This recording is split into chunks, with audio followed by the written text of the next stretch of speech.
আসসালামু আলাইকুম। বরাবরের মতো ভিলেজ লাইফ বিডি চ্যানেলে সবাইকে স্বাগতম। আশা করি সবাই ভালো আছো এবং সুস্থ আছো। তো আমার সম্পূর্ণ ভিডিওটা দেখার জন্য সবার কাছে আমার অনুরোধ রইল। সম্পূর্ণ ভিডিওটা দেখার পর আশা করি তোমাদের সবার কাছে ভালো লাগবে। দুর্দান্ত একটা শাপলার রেসিপি নিয়ে তোমাদের সাথে হাজির হয়েছি। তো ভিডিওটা দেখো আর শিখে নাও কীভাবে আমি আজকের এই শাপলা রান্নার রেসিপিটা করে নিই। তো প্রথমে আমার শ্বশুর বাজার থেকে এই দেখো টাটকা ফ্রেশ শাপলাগুলো নিয়ে আসছে। আমাদের এখানে এগুলোকে শাপলাই বলে, তোমাদের ওইখানে কী বলে অবশ্যই কমেন্ট করে জানিও। তো এদিকে আবার আমার শাশুড়ি মা শাপলাগুলোকে ভালোভাবে এগুলো আঁশ ছিল যে ওই আঁশগুলো ছাড়িয়ে নিল। তো এখন ওই আঁশগুলো ছাড়িয়ে নেওয়ার পর এগুলোকে এখন আমি ভাপ দিয়ে নিব। তো একটা পাতিলে, ছোট একটা পাতিলে আমি খানিকটা পরিমাণে পানি দিয়ে দিয়েছি। পানিটা গরম হতে হতে এর মধ্যে শাপলাগুলো দিয়ে দিচ্ছি একে একে। সবগুলো শাপলা দেওয়ার পর এখন এখানে অনেকগুলো দেখা যাচ্ছে, কিন্তু এইটা পানিতে ভাপিয়ে নেওয়ার পর একদম অল্প একটু হয়ে যাবে। তো আস্তে আস্তে নিচ দিয়ে একটু একটু করে চুপসিয়ে আসছে। তো আস্তে আস্তে এগুলোকে আমি নেড়ে চেড়ে নিচ্ছি যাতে পড়ে না যায়। এর ভিতরে কিছুই দেওয়ার প্রয়োজন নেই, আস্তে আস্তে এটা এমনি কমে যাবে। তো দেখুন আমার শাপলা কতগুলো ছিল, তো এখন দেখো কত কম হয়ে গেছে। আস্তে আস্তে এগুলো আরও কমে যাবে। এগুলোকে আমি ভালোভাবে ভাপ দিয়ে নিচ্ছি।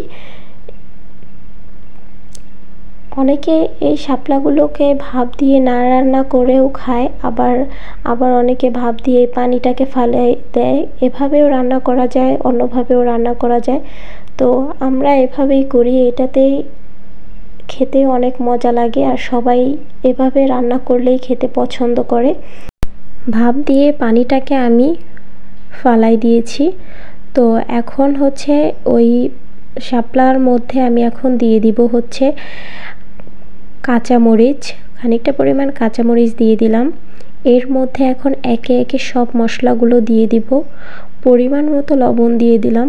এখন এটা দিয়ে দিচ্ছি আসল আমার রেসিপির যে মেইন উপকরণ এইটা হচ্ছে নারকেল। এই নারকেলটা হচ্ছে ব্লেন্ড করে নিয়েছি একদম মিহি করে। নারকেলটা ব্লেন্ড করার পর এখন আমি এটার মধ্যে দিয়ে দিলাম। দিয়ে দেওয়ার পর এখন দিয়ে দিলাম হচ্ছে সামান্য পরিমাণে হলুদের গুঁড়ো। এখন সবগুলো উপকরণ আস্তে আস্তে মিশিয়ে নিব। তো এর মধ্যে এখন আমি দিয়ে দিব হচ্ছে সামান্য পরিমাণে আদা বাটা, সামান্য পরিমাণে রসুন বাটা। সব মশলাগুলো দিয়ে আমি ভালোভাবে এটাকে নেড়ে চেড়ে নিব।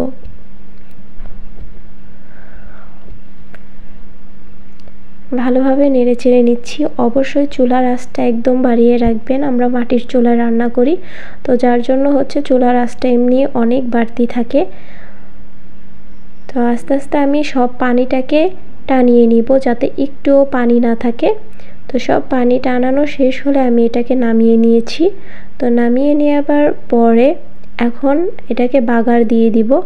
অনেকে আবার একবারে সব মশলা টশলা দিয়ে বাগার দিয়ে রান্না করে, আমরা এটাকে পরে দেই। অনেকে এটাকে ফোড়ন বলে, আমরা এটাকে বাগার বলি। তো ফোড়নই বলি। এখন হচ্ছে ফোড়ন দিয়ে নিব।